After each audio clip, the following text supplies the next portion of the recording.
Now, here's the MLBbro TV show, the best from MLBbro.com. Let's go. Welcome to the MLBbro show. My name is Jaelen Gilkey, and I have the privilege of being your host. So, you might ask, what is the MLBbro show? Well, it's simple. We highlight the black and brown brothers from across the major leagues, bringing you all the highlights, the stats, and the sound bites from around the show right to your screen. This week will forever live as one of the most important in the history of the game of baseball, and that's because the Negro Leagues have officially been given major league status. So that means the history books have been rewritten as Josh Gibson has been crowned the king of several offensive categories. I don't know if you heard, but this week, 7 different Negro Leagues in operation from 1920 to 1948 have officially been recognized as major leagues. So, what does that really mean? Well, the MLB record book is going to look a lot different in some major categories, especially offensively. And that's because one of the greatest hitters to ever grace the game, the incomparable Josh Gibson, now finds his name atop some of your favorite stats. Gibson played for both the Pittsburgh Crawfords and the Homestead Grays for a combined 14 years before he tragically passed away at 35 years old, just 1 year before Jackie Robinson debuted with the Dodgers. But those 14 years were enough to put together one of the most dominant careers in the history of the game.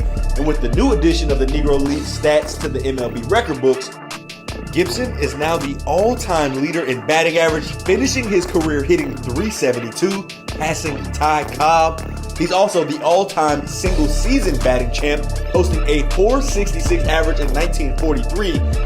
He also finds himself atop the list when it comes to OPS and slugging percentage. Now let's head to St. Louis, where the young MLBbro playing shortstop Mason Wynn now owns the longest hit streak in the National League.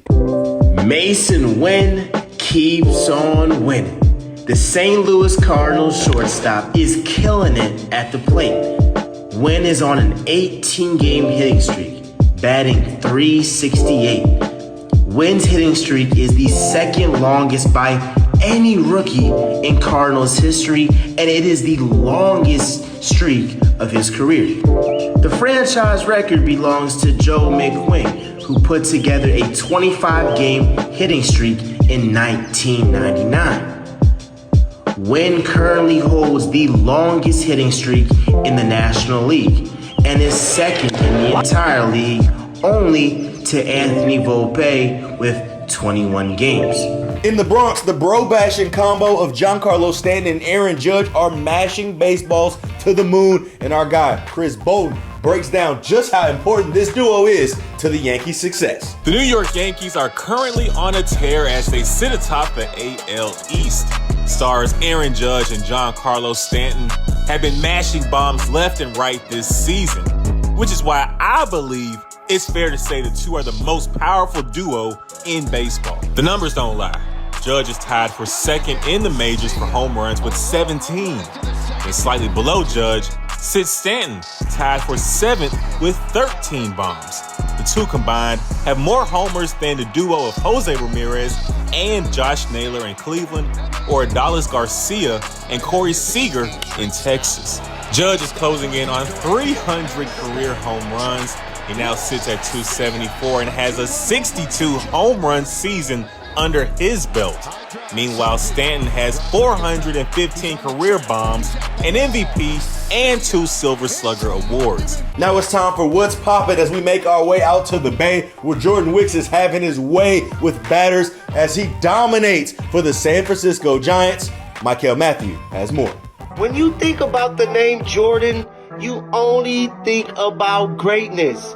And that's the type of performance we got yesterday from MLBbro, pitcher for the San Francisco Giants, Jordan Hicks. Got him. Nasty splitter there for strike 3. Just kept working down and in, and inside, and that's the split finger. Oh, awesome tumble on that pitch. Now it's time we go black in the day with the baseball OG Mark Gray, as he gives you everything you need to know about the 1991 National League MVP, Terry Pendleton. In 1991, Terry Pendleton changed the culture of the clubhouse in Atlanta when he was signed after being a consistent part of the St. Louis Cardinals' success during the late 1980s. He played in the 1985 and 1987 World Series with the Cardinals, and it was clear upon his arrival that things were about to change.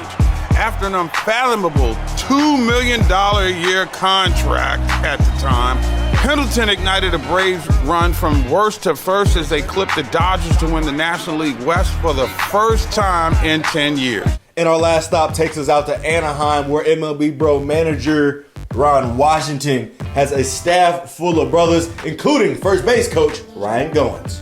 Over the offseason, you get that call to come join one of the only all-black staffs that we've probably ever seen in Major League Baseball. Just explain to me your relationship with Ron Washington and how this all came about. Yeah, he was my infield coach for 2 years in Atlanta. I always told him this is what I wanted to do after I was done playing. Obviously, end goal years from now is to manage, but being an infield coach, getting my foot in the door, and working for someone like him who has the reputation of developing infielders, and I've seen his program and adopted his program as mine. It was special to me. I think about all the people he could have called, he called me, and that gave me the confidence and to come out here and just do my job. For the best coverage of the black and brown ballers from all across the league all week long, make sure you log on to MLBbro.com or check us out on Instagram, TikTok, or IG. I'm Jaelen Gilkey. Until next week, peace.